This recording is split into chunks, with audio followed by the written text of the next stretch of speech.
2026 नवीन वर्ष साजरे करा सुझुकी सोबत। नवीन वर्ष घरी आणा आपली आवडती सुझुकी बाईक किंवा स्कूटर आणि मिळवा जबरदस्त फायदे।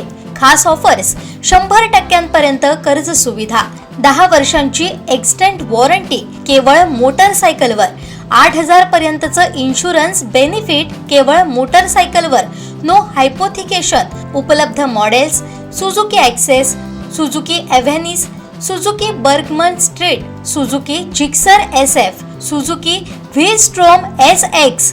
सिंधुदुर्गचे अधिकृत विक्रेते Shri Vinayak wheels private limited, Shri Vinayak Suzuki, plot number 92, MIDC, taluka Kudal. Kudal तालुक्यातील कुपवडे बौद्धवाडी येथील ग्रामस्थांनी आपल्या हक्काच्या रस्त्यासाठी पुकारलेल्या आंदोलनाला अखेर यश आलंय। जिल्हाधिकाऱ्यांनी या प्रकरणी वैयक्तिक लक्ष घालून आचारसंहिता संपल्यानंतर तातडीने तोडगा काढण्याचं आश्वासन दिल्यानं ग्रामस्थांनी आपलं आंदोलन स्थगित केलं असून निवडणुकीवरील बहिष्कारही तात्पुरता मागे घेतला आहे। रस्ता मिळालाच पाहिजे, पुढे बौद्धवाडीला रस्ता मिळालाच पाहिजे। अरे कोण म्हणतो देणार नाही, अरे कोण म्हणतो देणार नाही, कोण म्हणतो देणार नाही।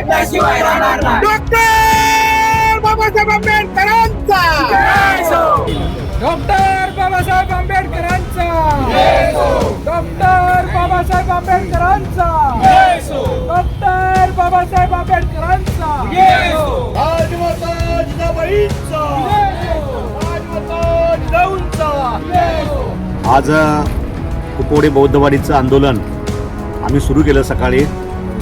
झेंड्याला ध्वजवंदन करून सुरू केल्यानंतर पावसाच्या दरम्यान आम्ही चालत आल्यानंतर आम्हाला जिल्हाधिकारी कार्यालयाकडून निरोप आला की शिष्टमंडळ घेऊन तुम्ही चर्चेसाठी या, शिष्टमंडळ घेऊन या।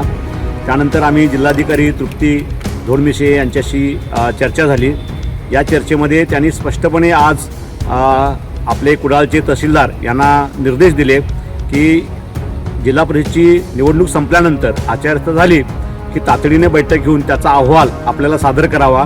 त्यानंतर स्वतः जिल्हाधिकारी यांच्या उपस्थितीमध्ये त्यांच्या अध्यक्षतेखाली रस्त्याच्या संदर्भात बैठक होईल आणि रस्ता दिला जाईल याची खात्री आम्हाला त्यांनी दिलेली आहे। आणखी अगदी थोड्या वेळामध्ये त्यांचं लेखी पत्रही आम्हाला आता मिळत आहे।